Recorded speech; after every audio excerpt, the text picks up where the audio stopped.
Hello, ladies and gentlemen.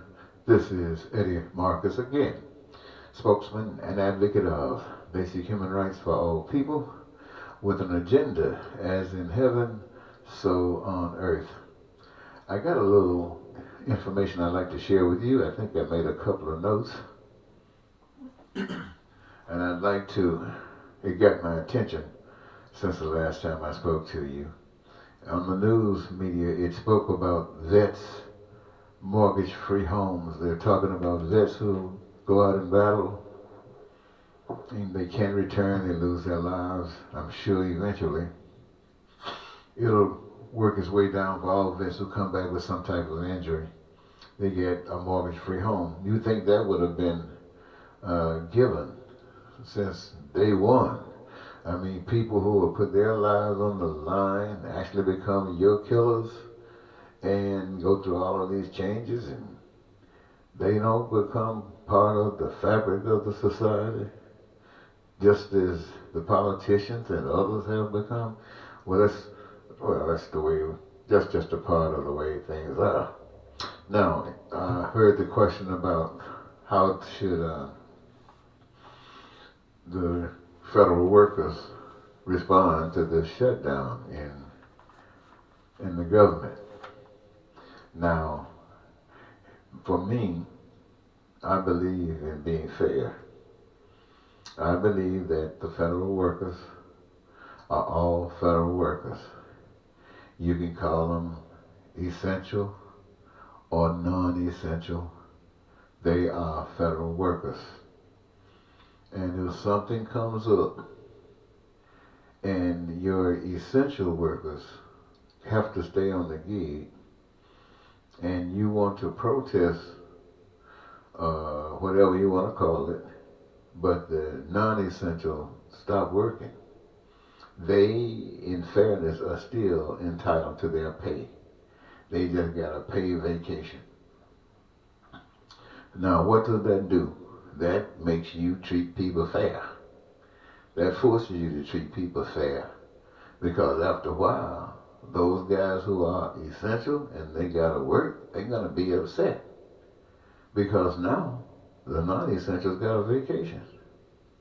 So that encourages you, by the way they respond, to treat people fair. You know, I think about the politicians, your Republicans and your Democrats, and all the different caucuses they got on either side, and committees, and all the various things that they do. And we talk about the art of compromise to get things done. Well, basically what you're saying is you got a whole bunch of people representing a whole more bunch of people who got different ideas about certain things. Many things that they care about are common. But how to acquire, how to achieve those things seems to be very, very difficult. Many times because people are beholden to certain special interests, and that causes all kinds of problems and so on and so forth. And it seems that it's always a difficult thing to do. But if you can compromise, an agent of compromise, if you can work that out real good, and it can be done real smoothly by those who are agents of compromise. And so you can get a little bit today and feel that you did something. Everybody got a little something. Everybody lost something. But everything that was lost was not really lost. Somebody gained all of that. That was the one that keeps you divided, keeps you ignorant about the truth of life. That's what that's all about, ladies and gentlemen. So what I would say, if we're gonna say lay these guys off and they're not gonna get paid, then I think all federal workers should stop. Just stop. Why? Unity. You are all federal employees. Unity. What the sense does it make for you to continue working, getting paid, these being laid off and no payment, and you're supposed to be on the same team? What sense does that make? You got to stick together. Stick together, and they will treat you right. Stick together, they'll treat you right. And right now, you're divided. Some of you being paid, others are not. Divided. They can get by with it as long as you're divided. You come together. That'll straighten itself out overnight. Now, it has been said, and I do say, that the powers that be have had that control long enough. Whoever they are, you might know who they are. Most of us don't know who they are, but they know who they are. They've had power and control since the beginning. Now it's time for change. It is time for those who have been controlled now to control.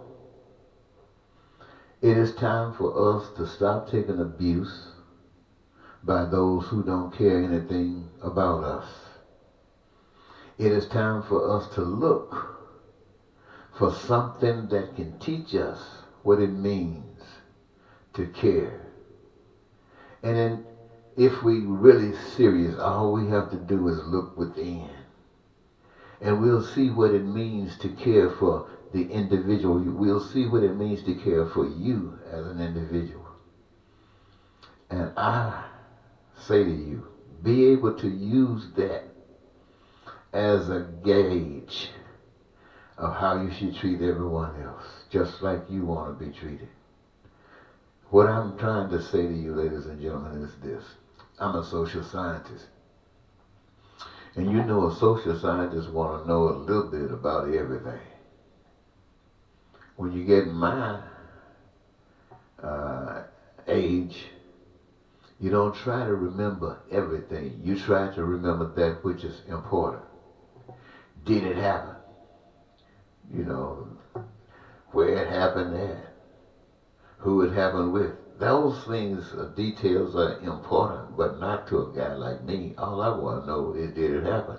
So if I tell you it happened, I know I got the authority based upon the research to support that. And if you're curious about it enough, then go do your research. You'll find a whole bunch of stuff. And that's better than just me telling you. But I did tell you. Check it out.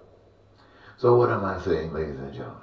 I'm saying that those of us who have been controlled, we got to look for something outside of ourselves to be different than what we have been trained to be. We have to look outside of ourselves. I don't care how we look in ourselves. Look at us. The blacks thinking maybe the blacks got a better understanding.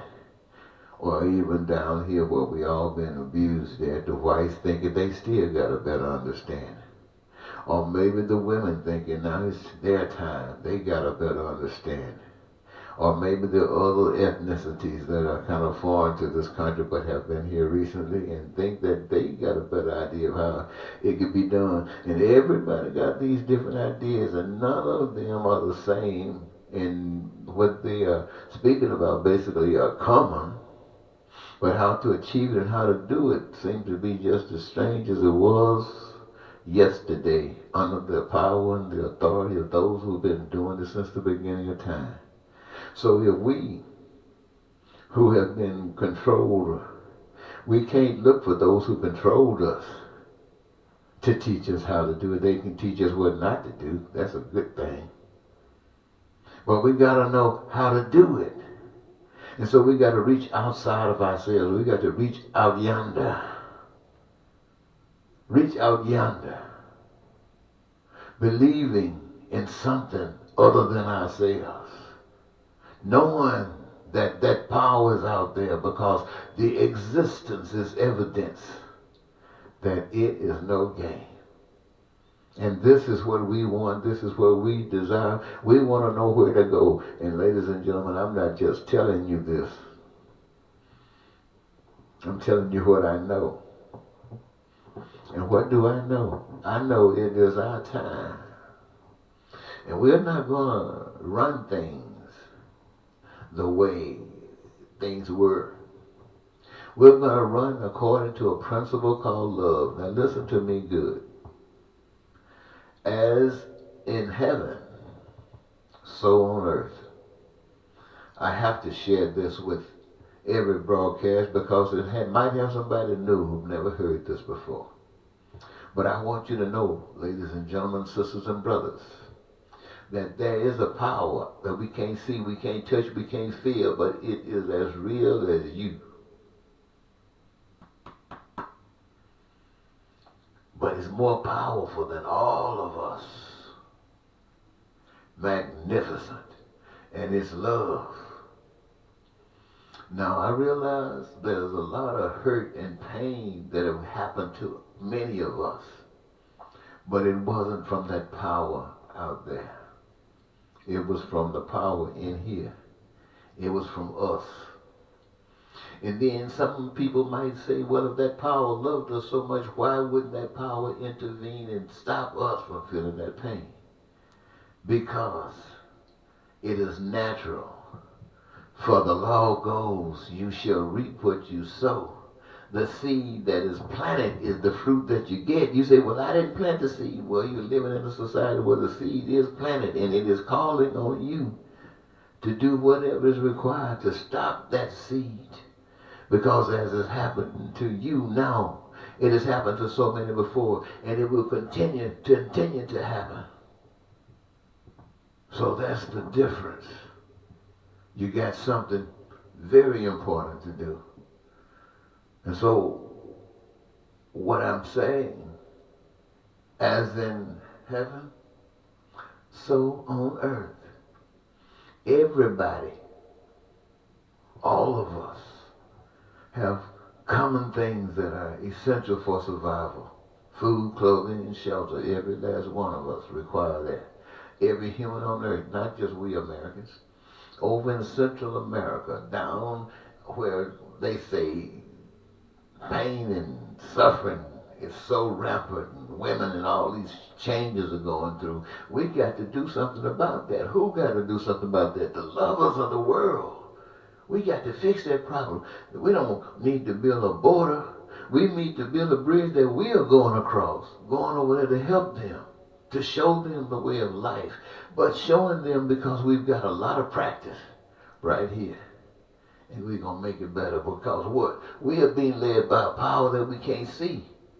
We don't have to blame a Republican or Democrat because we know that in heaven there is no compromise.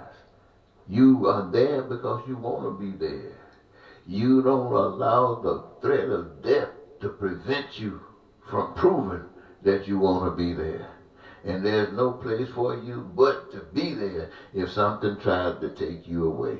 And you can't be taken away until it's been approved by the power out here. So, what I want you to know is this.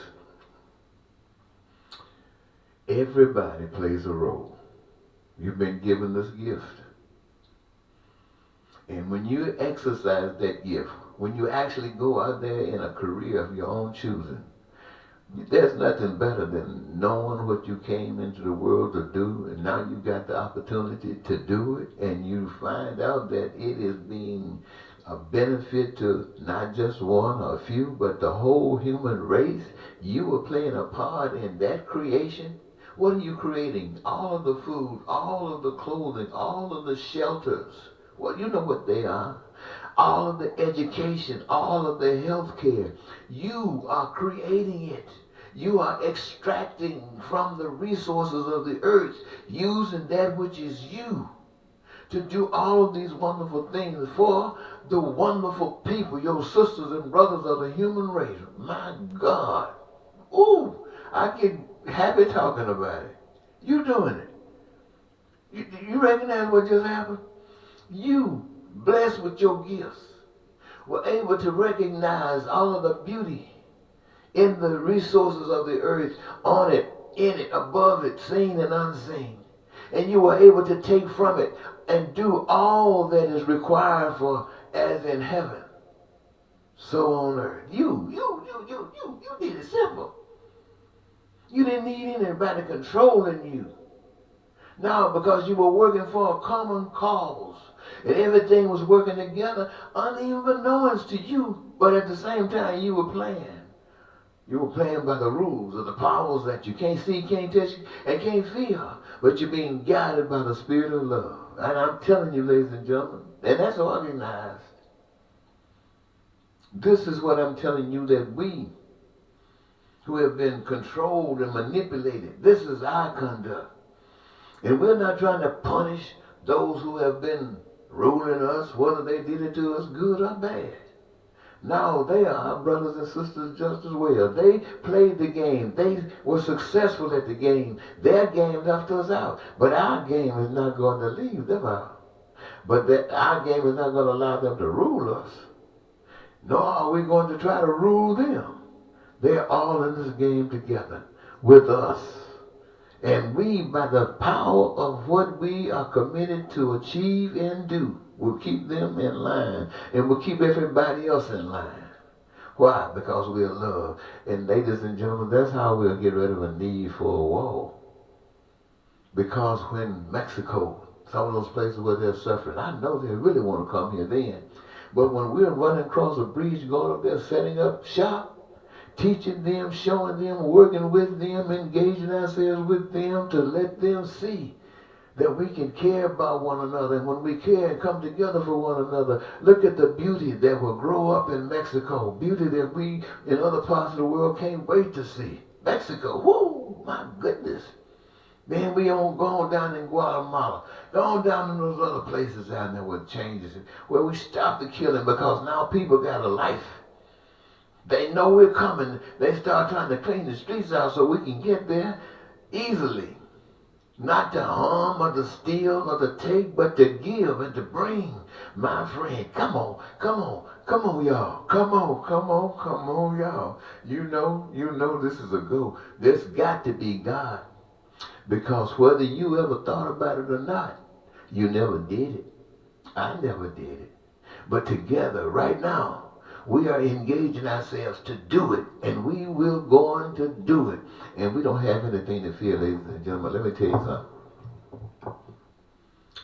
You say, when you were being threatened with dangers and pains and suffering, why didn't the Lord God Almighty step in and prevent that from happening to you? And I said it was the fruit from a seed. It was planting something and getting it back. Not necessarily you as an individual, but being caught up in the system. But let me tell you what happens now about the system. About the system of love. The system of love. I'm telling you that just like the seed that you plant, bring back whatever the old crazy stuff. This love stuff, that's the seed as well. And it has a fruit. And that fruit protects all of love from all harm and all danger. Doesn't say, I'm not going to even tell you that it keeps you from dying. Oh, it keeps you here as long as you are needed here, and you got no problem with that. But you knowing that there's a time for you to go, and you knowing that you're going to go. Why? Because the society that you're amongst is not changing. They are fighting all of the love that you got. They are resisting everything that you got. They want to control and manipulate. They're trying to bring the world down, to take it to the pit of hell, and they are accepting it. And there's nothing else you can do. Hey, buddy. Look, think on that, all right? Thank you so very much for giving me this your time. Once again, this is Eddie Marcus saying bye-bye.